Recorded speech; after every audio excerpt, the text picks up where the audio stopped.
भारत माता की।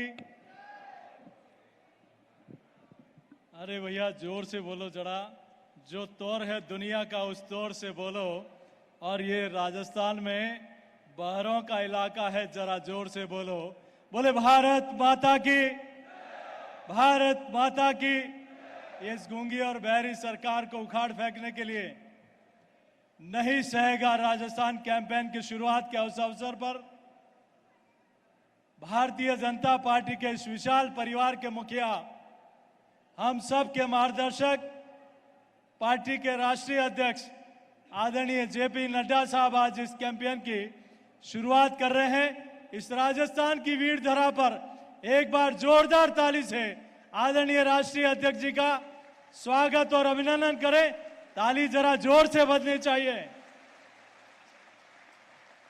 हमारे बीच में उपस्थित हमारे पार्टी की राष्ट्रीय उपाध्यक्ष और पूर्व मुख्यमंत्री आदरणीय वसुंधरा राजे जी, हमारे राजस्थान के प्रभारी आदरणीय अरुण सिंह जी, हमारे नेता प्रतिपक्ष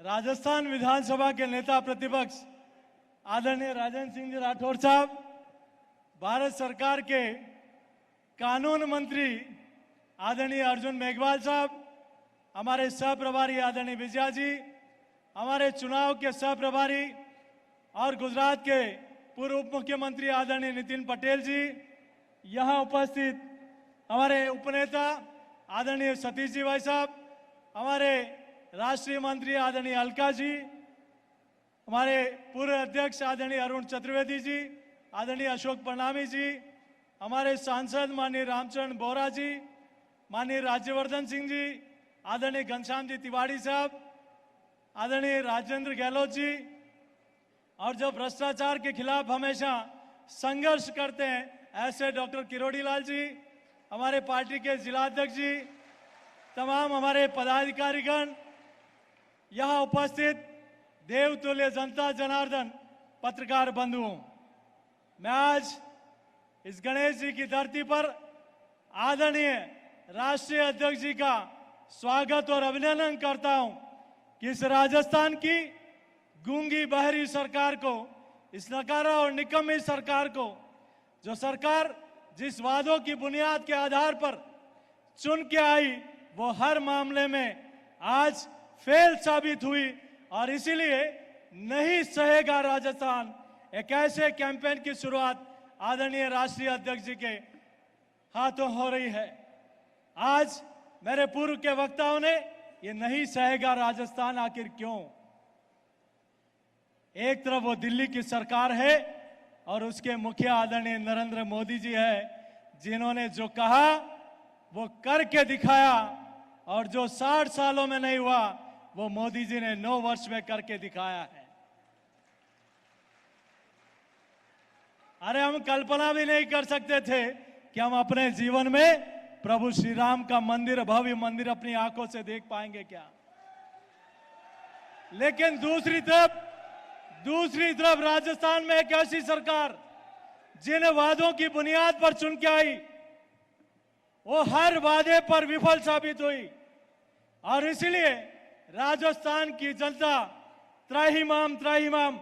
जब आश्चर्य होता है कि अलाकमान को मुख्यमंत्री पर विश्वास नहीं, मुख्यमंत्री को अपने मंत्रियों पर विश्वास नहीं, मंत्रियों को अपने विधायकों पर विश्वास नहीं, और इस सरकार पर राजस्थान की जनता का विश्वास नहीं। मुख्यमंत्री जी जब भी दिल्ली से बुलावा आता है कोई न कोई बहाना बना लेते हैं, कोई तो हाथ का अंगूठा दिखाते हैं, अब की बार इन्होंने पैर का अंगूठा दिखा दिया। मैं मुख्यमंत्री जी से कहना चाहूंगा, जब सचिन पायलट जी के 20 विधायकों को, उनके जिन्होंने हरीश साल्वे जी को वकील किया, और आपने पता किया कि इतने बड़े वकील के पास इतनी फीस कौन देगा, मैं आपसे आग्रह कर रहा हूं मुख्यमंत्री जी, ये सलमान खुर्शीद साहब को सुरेश जाका से किसने मिलाया और उससे फीस कौन कहां से जा रही है, और ये बड़ा पैसा कहां से आ रहा है, इसकी भी जांच करा दीजिए। तो राजस्थान के युवाओं में लगेगा कि कुछ तो ये कर रहे हैं। मुझे लगता है बाबूलाल कटारा स्पष्ट रूप से कह रहे हैं गिरफ्तारी के बाद कि मैं 1.5 करोड़ रुपया देकर आरपीएससी का सदस्य बना हूं। जारोली जी कह रहे हैं कि मुझे हटाया लेकिन मैं छोटा मोहरा हूं। इसकी डोर ऊपर तक है, आखिर ये डोर कहां तक है? और ये राजस्थान के लाखों युवाओं का भविष्य बर्बाद करने का काम आपने किया है। मुझे लगता है ये सियासत है कि लानत है सियासत पे। खुद ही मुजरिम बने, कानून बनाने वाले एक पूर्व कानून मंत्री राजस्थान के युवाओं का भविष्य खराब करने वालों के साथ वहां वकील खड़ा हुआ है। अच्छा होता अगर ये वकील राजस्थान के जयपुर में बम ब्लास्ट वालों के लिए खड़ा कर देते तो राजस्थान की जनता थोड़ा विश्वास करती आपके ऊपर। मैं आपको इतना जरूर कहना चाहता हूं, अभी हमारे माननीय पूर्व मुख्यमंत्री जी ने, राजेंद्र सिंह जी ने वीर शिरोमणि महाराणा प्रताप की प्रतिमा हमारे राष्ट्रीय अध्यक्ष जी को दी। वह एक ऐसा प्रतीक है जिन्होंने कभी मुगलों के सामने ना झुके, ना समर्पण किया, संघर्ष किया, लेकिन मुगलों को कभी राजस्थान में पांव नहीं रखने दिया। इस मुगलिया प्रेमी सरकार को उखाड़ फेंकने का ये नहीं सहेगा राजस्थान। आज ये कैंपेन की शुरुआत हो रही है। मैं ज्यादा कुछ नहीं कहते हुए आदरणीय राष्ट्रीय अध्यक्ष जी, हम सब का मार्गदर्शन करेंगे, लेकिन यह जरूर है कि 4.5 वर्षों में जो पाप आपने किया है, सबसे महंगा और पेट्रोल डीजल बढ़ाने का, राजस्थान के लाखों युवाओं के भविष्य को खराब करने का, सर तन से जुदा ऐसी हत्याएं राजस्थान से कभी नहीं देखी। ऐसी काम भी राजस्थान की जनता ने देखा है। किसानों का वादा खिलाफी होते हुए भी देखा है। इसलिए एक आंसू भी हुकूमत के लिए खतरा है। तुमने देखा नहीं, राजस्थान में तो आंखों में समुंदर आ गया। ये चीख आपको दिखाई नहीं देती उस कन्हैयालाल पारीक की, जिसने आत्महत्या कर ली और पिता को कहा कि आज मैं आत्महत्या कर रहा हूं, पिताजी मैं आपके सपनों को पूरा नहीं कर पा रहा हूं। और ऐसे हजारों लाखों लोग, वो कन्हैयालाल कड़ेल जिन्होंने लाइव आत्महत्या कर ली कि मुख्यमंत्री जी आपने हमारा कर्जा माफ नहीं किया, ये नहीं सहेगा राजस्थान। उस बात का है और इस बात के आदरणीय साक्षी राष्ट्रीय अध्यक्ष जी हैं, आपके हाथों इसकी शुरुआत हो रही है और ये विश्वास है कैंपेन हर गांव और चौपाल तक जाएगा। युवा वाहन रैली निकालेगा। किरोड़ी लाल जी को एफआईआर लॉन्च कराने के लिए सड़क पर बैठना पड़ा। ये कहते हैं कि ऑनलाइन एफआईआर लॉन्च करा दो, एक सांसद को सड़क पर बैठना पड़े एफआईआर लॉन्च कराने के लिए। ये कौन सी दोहरा चाल है आपका? लेकिन अब जनता आपका चाल और चरित्र समझ गई है। इस राजस्थान की नकारा और निकम्मी सरकार को उखाड़ के फेंकने के लिए मैं मुख्यमंत्री जी के लिए एक अंतिम बात कहते हुए अपनी बात को समाप्त करूंगा।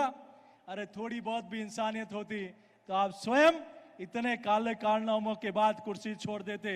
अरे कुर्सी है तुम्हारा, ये जनाजा तो नहीं। कुछ कर नहीं पाते तो उतर क्यों नहीं जाते? अब ये जनता उतारने के लिए बैठी है। मित्रों, यही कहते हुए मैं अपनी बात को समाप्त करूंगा और माननीय प्रधानमंत्री, माननीय राष्ट्रीय अध्यक्ष जी को विश्वास दिलाते हैं कि ये जन जन ने ठान लिया है। राजस्थान की इस वीर धरा पर राजस्थान के करोड़ों जनता ने ये ठान लिया है कि इस राजस्थान की इस मुगलिया प्रेमी सरकार को, इस निकारा और निगमी सरकार को उखाड़ के फेंकना है। तैयार है हम सब लोग? तो उठाएं दोनों हाथ और जयघोष करें, बोले भारत माता की, भारत माता की। बहुत बहुत धन्यवाद।